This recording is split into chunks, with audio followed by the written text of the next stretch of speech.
Next जो type है measure of central tendency की वो है मोड। मोड है क्या? The most frequently occurring value in a data set is called mode. जो नंबर ज़्यादा से ज़्यादा रिपीट हो डेटा सेट में उसको बोलते हैं मोड। अब जैसे मेरे पास कोई भी डेटा सेट है, 1 1 2 हो गया, 3 4 4, तो यहाँ पे सबसे ज़्यादा नंबर कौन सा रिपीट हो रहा है? 1 ना। तो इसकी फ्रिक्वेंसी क्या है? ज़्यादा, ये 3 टाइम रिपीट हो रहा है। तो ये क्या हुआ? 1 यहाँ पे क्या हुआ? इस डेटा सेट में मोड हुआ। इस 1 को हम क्या कहेंगे कि ये क्या है? इस डेटा सेट का मोड है। जैसे अब मेरे पास यहाँ मैं ग्राफ से बनाती हूँ। इस ग्राफ में ये जो शो करता है PN को शो करता है, ये टीचर्स को शो करता है, ये शॉपकीपर्स को शो करता है। तो यहाँ पे किसकी पीक थोड़ी ज़्यादा है? टीचर्स की पीक ज़्यादा है ना। तो ये इस ग्राफ में मोड जो है वो क्या है? टीचर्स क्या है? मोड है। यहाँ पे मोड क्या है? टीचर, क्योंकि इसकी फ्रिक्वेंसी या फिर इसकी जो तादाद है वो सबसे क्या है? ज़्यादा है इस डेटा सेट में। डेटा सेट में हमारे पास जो हम लोगों ने मतलब किस चीज़ की वो किया था, सर्वे किया था कि हमारे पास जो लोगों के जो जॉब्स हैं वो क्या क्या है? कोई PN है, कोई टीचर है, कोई शॉपकीपर है। तो टीचर्स की जो वो है वो कितनी ज़्यादा है? तो वो क्या है? सबसे ज़्यादा है। तो इसको टीचर को हम लोग यहाँ पे क्या बोलेंगे कि टीचर यहाँ पे क्या है? मोड है। अब हो सकता है कि हमारे पास जो किसी भी डेटा सेट में जो मोड है वो एक ना हो, एक से ज़्यादा भी हो। इस डेटा सेट में 1 ही जस्ट मोड था ना। अब हो सकता है कि मेरे पास यहाँ पे जो 4 है ये भी 3 टाइम्स हो, इस 4 की फ्रिक्वेंसी भी अब क्या हो? 3 हो। तो यहाँ पे अब 3 3 ये दोनों सेम है ना। तो किस इस डेटा सेट में 1 और 4 दोनों क्या हुए? मोड हुए, क्योंकि दोनों की फ्रिक्वेंसी सेम आ रही है और सबसे ज़्यादा आ रही है। तो डेटा सेट में जो मोड है वो 2 भी हो सकते हैं, 1 भी हो सकता है। मोड को अगर ग्राफ पे हम लोग शो करें तो अगर 1 मोड है तो इसको ऐसे शो करेंगे, ये इसको बोलेंगे unimodal data. Unimodal data. अगर हमारे पास मोड क्या है? एक है। अगर हमारे पास मोड जो है वो 2 है तो इसको बोलते हैं bimodal data. Bimodal data. अगर हमारे पास ग्राफ कुछ ऐसे हो तो यहाँ इसका ये मतलब नहीं है कि हमारे पास यहाँ पे अब जो मोड है वो क्या है? 4 है। यहाँ पे मोड 2 थे, लेकिन अब इसका ये मतलब नहीं है कि हमारे पास मोड जो है वो 4 है। मोड ज़्यादा नहीं हो सकते। क्यों? क्योंकि यहाँ पे वैल्यू जो है ना, चीज़ें जो है वो ज़्यादा होगी, वैल्यूज़ जो है वो ज़्यादा होगी। तो अब यहाँ पे मोड वाला कंसेप्ट ही गया 1 2 3 4। तब हमें ये नहीं कहूँगी यहाँ पे हमारे पास जो मोड्स हैं वो 4 आ रहे हैं। तो यहाँ पे फिर मोड वाली बात जो है वो, इसको मोड वाली डाटा हम नहीं कहेंगे। अब जैसे हम लोगों ने पीछे मीडियन और उसके लिए पढ़ा था मीन के लिए कि इंडिविजुअल सीरीज़ के लिए कैसे फाइंड करेंगे, कंटिन्यूस सीरीज़ के लिए कैसे फाइंड करेंगे, डिस्क्रीट सीरीज़ के लिए कैसे फाइंड करेंगे। यहाँ पे ये जो इंडिविजुअल सीरीज़ है उसके लिए हम लोग मोड को कैसे फाइंड करेंगे। अगर हमारे पास जो इंडिविजुअल सीरीज़ है उसमें अगर हम लोग क्या करेंगे? मोड को फाइंड करना चाहें तो कैसे फाइंड करेंगे? इंडिविजुअल सीरीज़ में क्या होता है? नंबर रिपीट नहीं होते।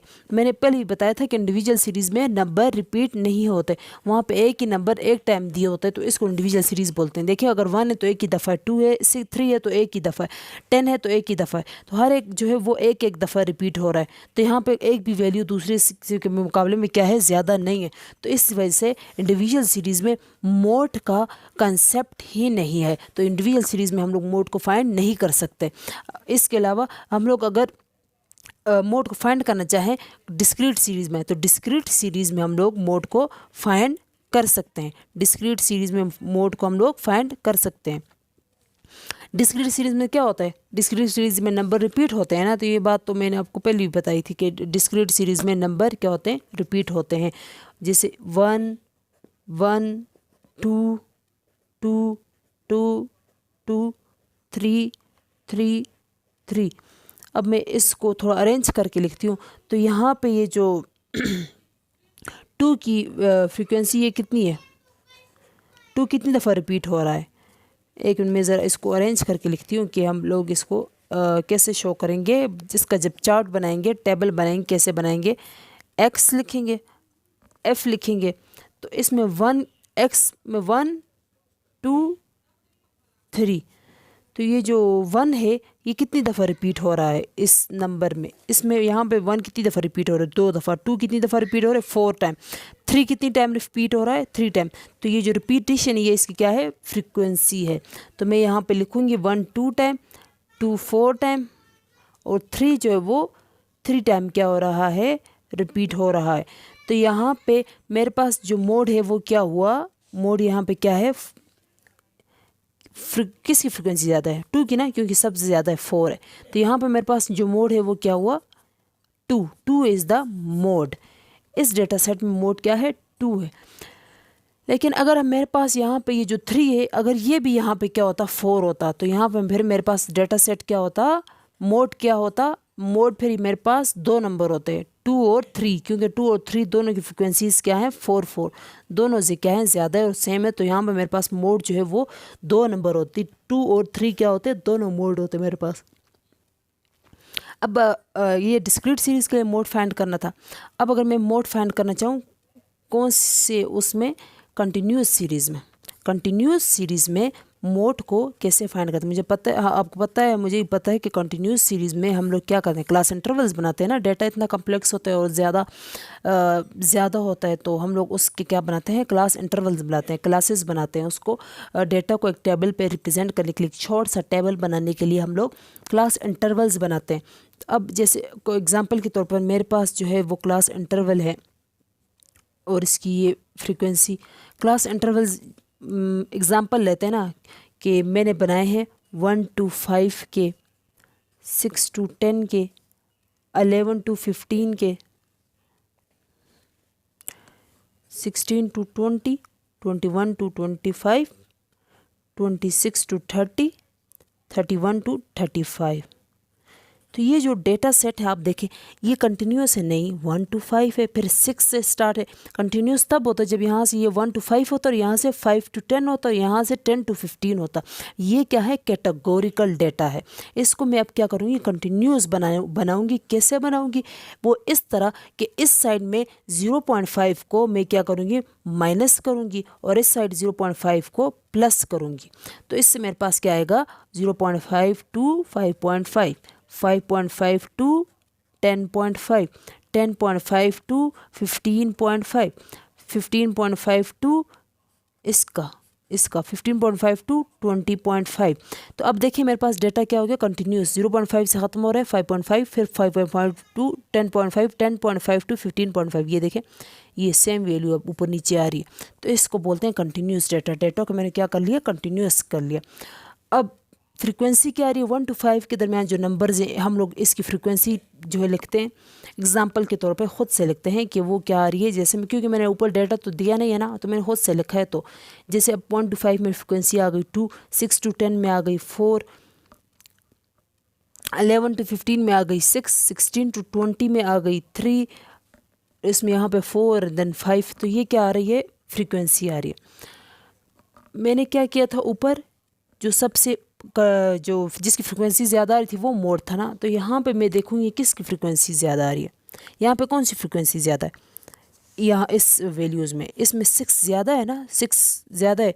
तो 6 के सामने मेरे पास कौन सी वैल्यूज़ हैं 11 to 15, 11 to 15 है। लेकिन ये 11 to 15 तो है मुझे पता है ये इसकी फ्रीक्वेंसी ज़्यादा है। तो मुझे क्या पता 11 है 15 है या इसके दरमियान कुछ वैल्यूज़ है वो हमारी वैल्यू जो है वो मोड है। मुझे तो नहीं पता या 11 है मोड मेरा 15 है या इनके दरमियान कोई वैल्यू है वो है मोड।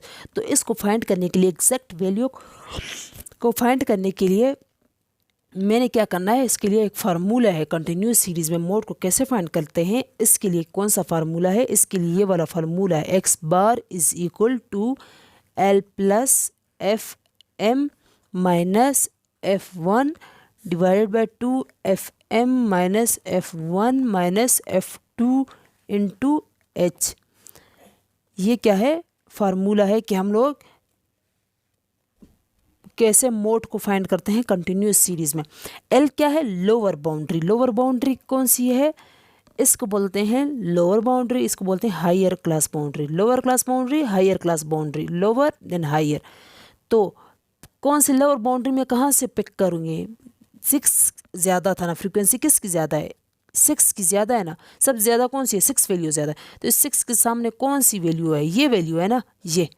तो यहाँ पे लोअर क्लास बाउंड्री कौन सी है, 10.5 या 15.5, 10.5 नहीं, ये हायर क्लास है, ये लोअर क्लास है। तो यहाँ पे मैं क्या पुट करूँगी, 10.5 प्लस एफ एम क्या है, मैक्सिमम फ्रीक्वेंसी किस चीज़ की आ रही है यहाँ पे, 6 की, तो 6 क्या है, एफ एम।